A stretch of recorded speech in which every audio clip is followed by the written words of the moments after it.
Good afternoon. My name is Andrew Murr. I'm chairman of the House Board of Managers, and I have my vice chair, Ann Johnson, with me, provide you a statement, and we'll take a few questions. We always knew that a 2/3 vote of the Senate, as required by the Texas Constitution, would be a challenging threshold to meet, especially in light of the millions of dollars that Mr. Paxton's apologists have spent to influence and intimidate Texas senators and Texas constituents. Still, as chairman of the House Board of Managers, I am proud of the case that we presented because it demonstrates considerable, uncontested, uncontroverted evidence of Mr. Paxton's corruption. We did our duty to bring the evidence into the sunlight through this impeachment process, and that exists for that very purpose. This trial painted an accurate and clear picture of an out-of-control Attorney General who refused to listen to the desperate warnings of his conservative lawyers that he had entrusted to help run his office. Throughout this trial, the attorneys who worked most closely with Mr. Paxton described how his actions turned their loyalty and their belief in his conservative ideals into profound disappointment that required them to act. They repeatedly tried to stop Mr. Paxton from putting his own interests and those of a friend above the interests of 30 million Texans.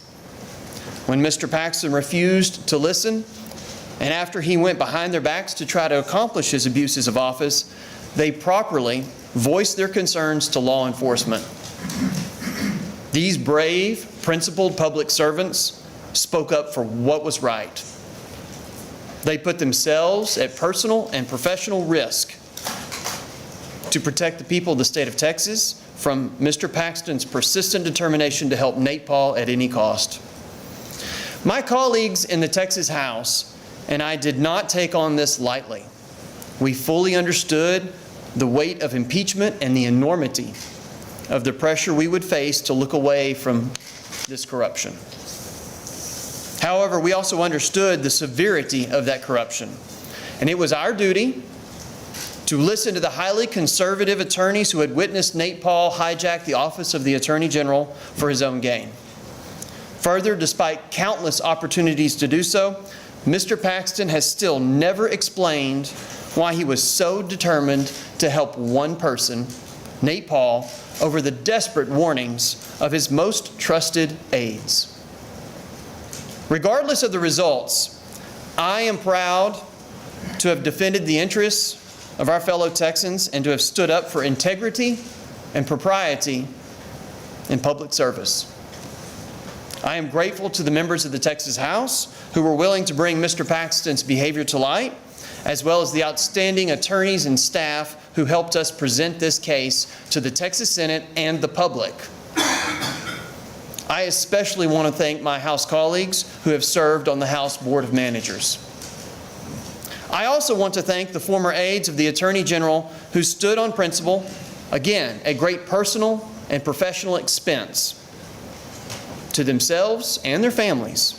And while I disagree with the decision of a minority of senators to excuse Mr. Paxton's abuses of office, I know that we presented a factual, credible case that honored the standard to which all elected officials should be held.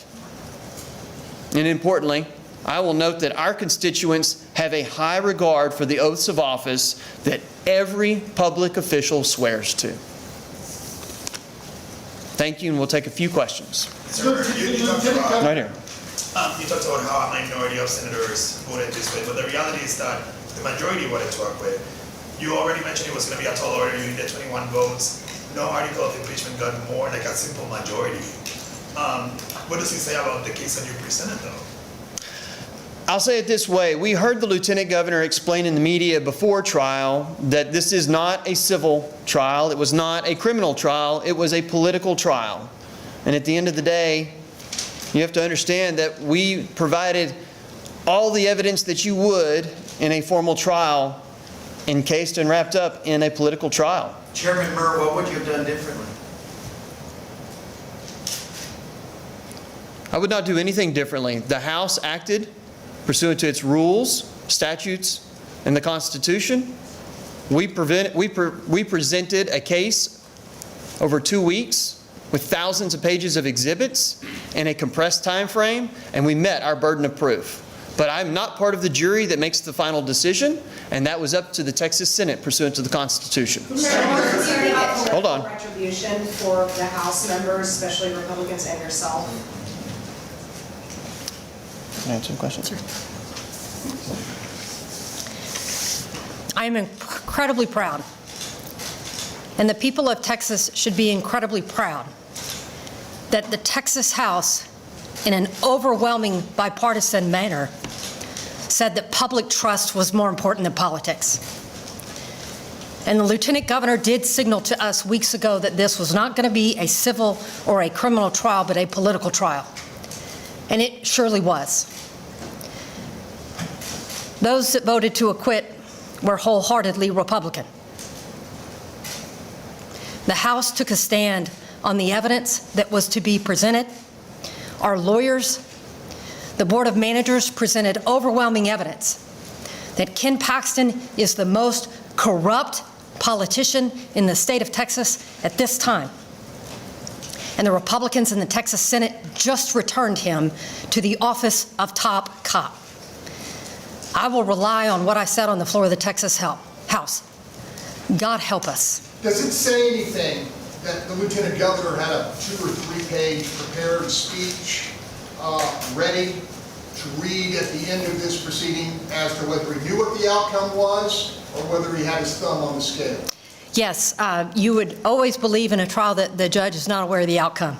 But he did seem to have prepared notes ready to attack members of the House and the House process. And let me tell you, I have spent decades in law enforcement and criminal justice, and I am proud of the work that our investigators and our lawyers did, and the whistleblowers. The whistleblowers.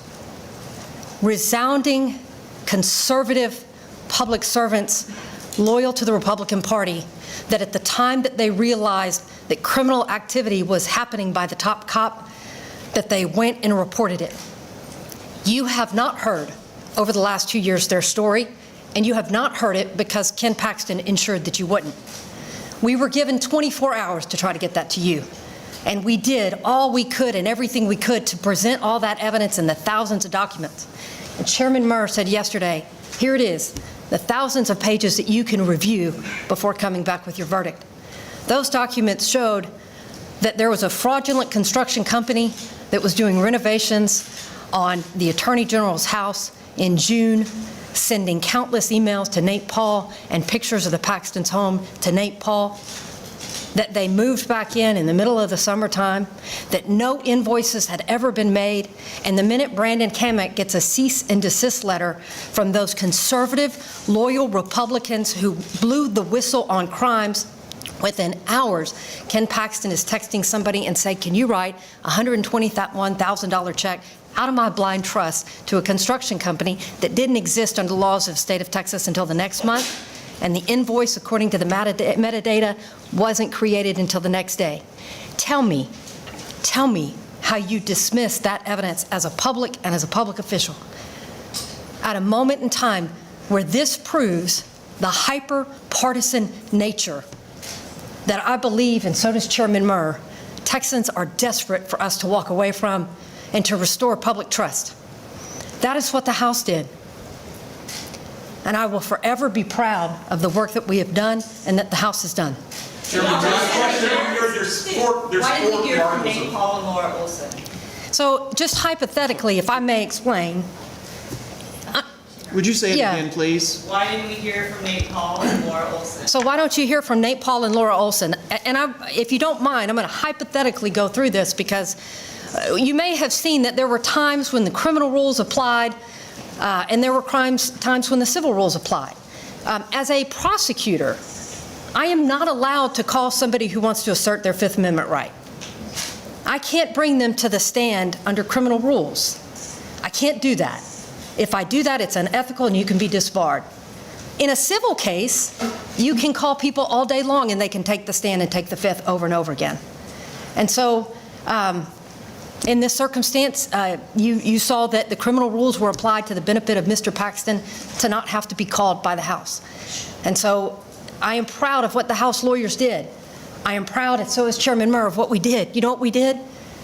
We followed the rules. So is that a confirmation? We followed the law. Is that a- We followed the rules, and I'm proud of what we did. Is that a confirmation they were both going to take the fifth? No, because I'm explaining what you can and cannot do in a civil and criminal trial. And I just hope that the people of Texas will know that the people that they elected from the Texas House took our job seriously.